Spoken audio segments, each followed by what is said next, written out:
Hello नमस्कार दोस्तों, मैं ऋषभ आपके चैनल एजुकेशन फॉर ऑल में एक बार फिर से आपका स्वागत करता हूं। आज हम लोग जो पॉलिटी का सेशन कर रहे थे उसका मैं अगला पार्ट लेकर के आ गया हूं, जिसमें हम लोग संसदीय समिति के बारे में आज कुछ थ्योरी जो है वो पढ़ेंगे। फिर उसके बाद हम लोग जो है इसका क्वेश्चन आंसर करेंगे।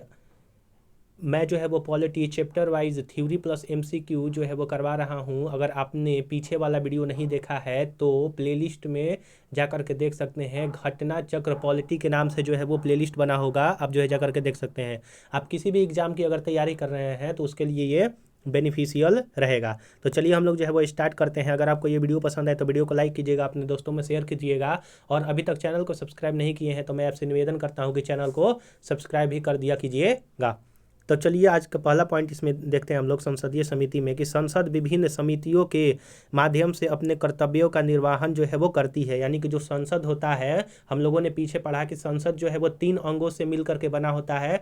पहला राष्ट्रपति, दूसरा लोकसभा और तीसरा जो है वो राज्यसभा से मिल करके संसद का निर्माण होता है। तो संसद जो होता है वो विभिन्न समितियों के माध्यम से अपने कर्तव्य का जो है वो निर्वहन करता है।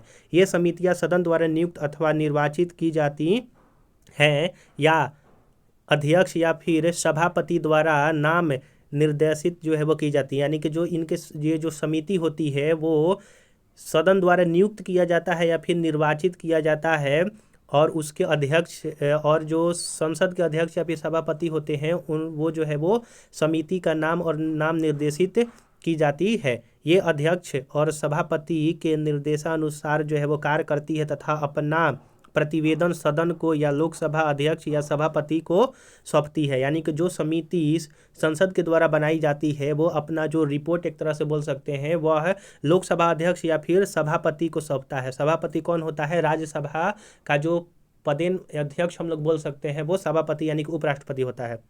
संसदीय समिति को मुख्यतः 2 भागों में विभाजित किया गया है, एक अस्थायी समिति और एक तदर्थ समिति जो है वो 2 भागों में बांटा गया है। तो क्वेश्चन पूछा जाएगा कि संसद के समिति कितने प्रकार के होते हैं? तो 2 होते हैं, एक अस्थाई होता है और एक तदर्थ होता है। जो अस्थाई समिति होता है वो आपका अस्थाई प्रकृति का होता है, जो निरंतरता के आधार पर कार्य जो है वो करता है। इसका गठन प्रत्येक वर्ष अथवा समय समय पर किया जाता है। यानी कि जो अस्थाई समिति होता है इसका गठन प्रत्येक वर्ष और समय समय पर किया जाता है। और तदर्थ समिति की प्रकृति जो है वो अस्थायी होती है। जिस उद्देश्य के लिए उनका गठन किया जाता है उसे पूरा होते ही इनका कार्यकाल भी समाप्त हो जाता है। यानी कि जो तदर्थ या फिर अस्थायी समिति होता है वह जो है वो कुछ समय के लिए जो है वो उसका स्थापना या फिर उस समिति को जो है वो स्थापित किया जाता है। जब काम पूरा हो जाता है तो उसको विघटित कर दिया जाता है। लेकिन अस्थायी समिति के साथ ऐसा नहीं होता है। विधेयकों पर प्रवर समितियां या संयुक्त समितियां तदर्थ समिति का प्रमुख जो है वो उदाहरण है। यानी कि जो आपका तदर्थ समिति का उदाहरण है वो आपका संयुक्त समिति और आपका प्रवर समिति उदाहरण होता है। प्रमुख अस्थायी समिति कौन कौन सा है? वित्त समिति जो है वो एक अस्थायी समिति है।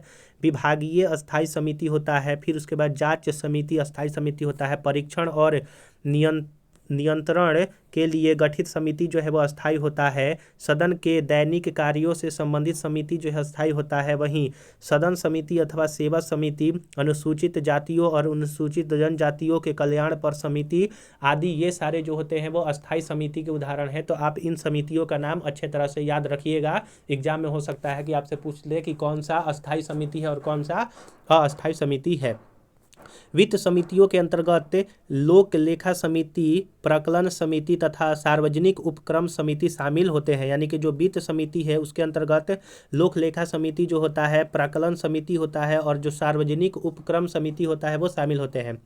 सदन विशेष की अस्थायी समितियों तथा अपवाद स्वरूप कुछ विशिष्ट समिति यानी कि यथा प्राक्कलन समिति को छोड़ करके संसद के दोनों सदनों के सदस्यों से मिल करके बनने वाली सभी अस्थायी समिति में लोकसभा एवं राज्यसभा के सदस्यों का अनुपात लगभग 2:1 होता है। यानी कि जो अस्थायी समिति होता है उसमें आपका प्राक्कलन समिति को छोड़ करके और बाकी सारे जो अस्थायी समिति हैं वो लोकसभा और राज्यसभा के सदस्यों के अनुपात के हिसाब से जो है उसको बांटा जाता है। लोकसभा का अगर 2 अनुपात होगा तो राज्यसभा का 1 अनुपात जो है वो माना जाता है।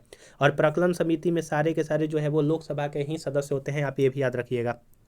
लोक लेखा समिति और सार्वजनिक उपक्रम समिति लाभ के पद पर समिति तथा अनुसूचित जातियों एवं अनुसूचित जातियों के कल्याण पर समिति के सदस्यों का चुनाव तत्संबंधी सदन द्वारा जो है वो किया जाता है, जबकि अन्य संयुक्त समितियों के सदस्यों को सभापति या फिर लोकसभा अध्यक्ष द्वारा नामित किया जाता है। लोक लेखा समिति में कुल 22 सदस्य होते हैं, जिनमें से 15 लोकसभा के सदस्य होते हैं, वहीं 7 राज्यसभा के सदस्य होते हैं। ये क्वेश्चन बहुत बार पूछा गया है कि लोक लेखा समिति में कितने सदस्य होते हैं, तो 22 होते हैं, लोकसभा के 15 और राज्यसभा के 7 सदस्य होते हैं। यह समिति भारत सरकार के विनियोग लेखा और उन पर नियंत्रण तथा महालेखा परीक्षक के प्रतिवेदन की जो है वो जांच करती है। इस समिति का कार्यकाल 1 वर्ष का होता है। वहीं प्राक्कलन समिति में 30 सदस्य होते हैं और इसके सदस्य केवल जो है वो लोकसभा से ही निर्वाचित किए जाते हैं। यह समिति यह बताती है कि प्राक्कलनों में निहित नीति के अनुरूप क्या मितव्ययिता बरती जा सकती है तथा संगठन कार्यकुशलता और प्रशासन में क्या क्या सुधार किया जा सकता है, इसके बारे में जो है वो प्राक्कलन समिति बतलाती है। 30 सदस्य होते हैं और 30 के 30 लोकसभा के सदस्य होते हैं। सरकारी उपक्रम समिति में भी 22 सदस्य होते हैं, जिनमें 15 लोकसभा और 7 राज्यसभा के सदस्य होते हैं। यह समिति बतलाती है कि सरकारी उपक्रमों के प्रतिवेदन और लेखाओं की जांच करती है।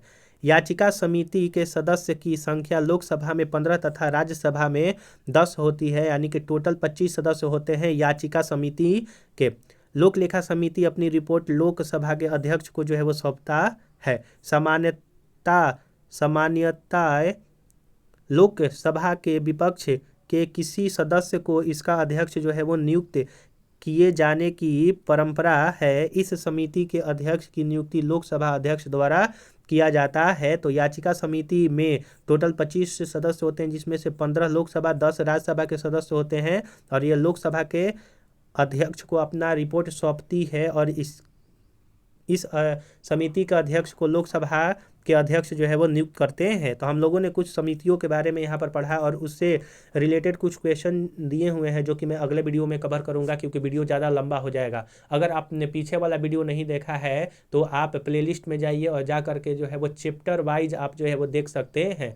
अगर आप बिहार SSC की तैयारी कर रहे हैं तो उसके लिए मैं जो है अभी तक 22 जो है वो मॉडल प्रैक्टिस सेट GK का करवाया हूँ, जिसमें मैं हर रोज़ 50 क्वेश्चन जो है वो करवाया हूँ। तो आप जो है उसको जा करके देख सकते हैं। अगर आप लूसेंट से संबंधित कोई जो है वो वीडियो देखना चाहते हैं तो उसका भी सीरीज बना हुआ है, लूसेंट रिवीजन सीरीज के नाम से। अभी मैं बायोलॉजी पढ़ा रहा हूं, तो आप जो है जाकर के उसको देख सकते हैं। अगर आपको ये वीडियो पसंद आया होगा तो वीडियो को लाइक कीजिएगा, अपने दोस्तों में शेयर कीजिएगा, और अभी तक चैनल को सब्सक्राइब नहीं किए हैं तो मैं आपसे निवेदन करता हूँ कि चैनल को भी सब्सक्राइब कर दिया कीजिए। चलिए हम लोग जो है अब अगले वीडियो मिलेंगे, तब तक के लिए नमस्कार।